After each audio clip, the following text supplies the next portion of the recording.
Hello, and welcome to our identity project. I'm Zaid, and I'm here today with my partners Abdullah and Sultan. Today we're gonna be talking about Susan B. Anthony. Susan B. Anthony was born on February 15, 1820. She was an American social reformer and feminist who played a pivotal role in the women's suffrage movement. She wasn't just an important feminist, but also an important anti-slavery activist. In 1851, Susan B. Anthony and Elizabeth Cady Stanton embarked on a collaboration that evolved into one of the most productive working partnerships in United States history. As women's rights leaders, they revolutionized the political and social conditions of women in American society. Stanton was a leading voice of the women's rights and suffrage movements, while Anthony was the powerhouse who commandeered the legions of women who struggled to win the ballot for American women. This is important because it's a movement in which the pair will work really hard to gain their liberty and equality their gender deserves. Anthony and Stanton established the Women's New York State Temperance Society in 1852. Before long, the pair were also fighting for women's rights. They formed New York State Women's Rights Committee. Anthony also started a petition for women to have the right to own property and also for women to vote. She traveled a lot and campaigned on behalf of all the women in the world. This is important because it began to shed light to the people about what the pair were doing. In 1856, Susan B. Anthony wasn't just known for her participation in women's rights. She was also very active in anti-slavery. Her opinions on abused labor was strong as independence. In 1856, Susan B. Anthony became an agent for the Anti-Slavery Society. While Anthony was increasingly interested in women's rights, she continued to work as an abolitionist, taking an official role in American Anti-Slavery Society. As an agent, she spoke and publicized the cause. She kept her role for numbers of years, conducting an anti-slavery campaign in 1861. This helped her increase her persuasiveness and her abilities as a speaker. It also gave her a voice among multiple different races.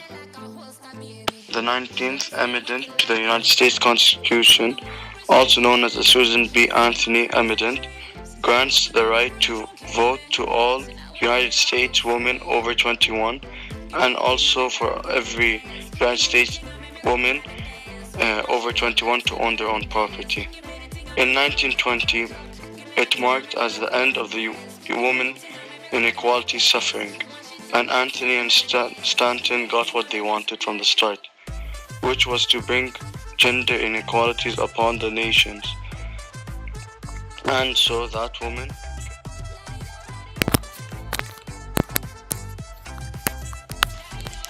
In 1873, Susan B. Anthony voted for the next president, which was illegal at the time for females.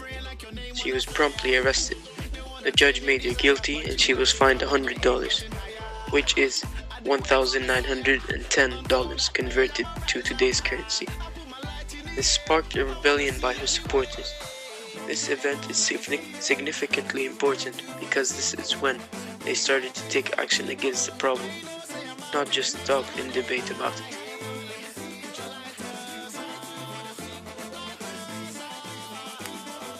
In 1863, Susan B. Anthony further continued her vigilance against racism, and she spoke at the New York State Teachers Convention in Binghamton, Anthony for Education for Women and Blacks. Susan B. Anthony was a huge activist for equality. She believed that men should be equal to women and all races should be equal. This is important because it gave her popularity among the masses of people of all races. Anthony delivers the keynote address to the New York State Nurses Convention, advocating for the standardization of training and the state's registration of nurses. This is important because Susan B. Anthony advocated not just for women's political rights, but also their economic rights. She wanted women to be able to work and hold any job title they liked. The Nurses Practice Act was passed in 1903. Anthony delivers the keynote address to the New York State Nurses Convention, advocating for the standardization of training and state registration of nurses. This is important because Susan B. Anthony advocated not just for women's political rights but also for their economic rights.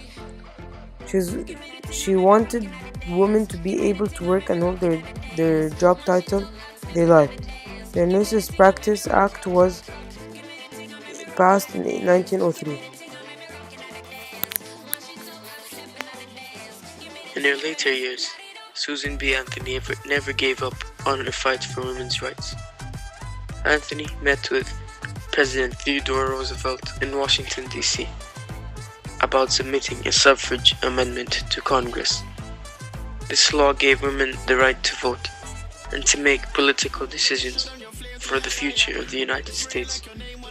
Sadly, this law didn't get passed by the government till after Anthony died.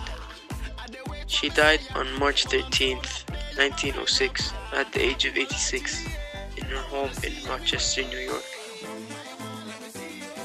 The 19th Amendment to the United States Constitution, also known as the Susan B. Anthony Amendment, grants the right to vote to all United States women over 21 and also for every United States woman over 21 to own their own property.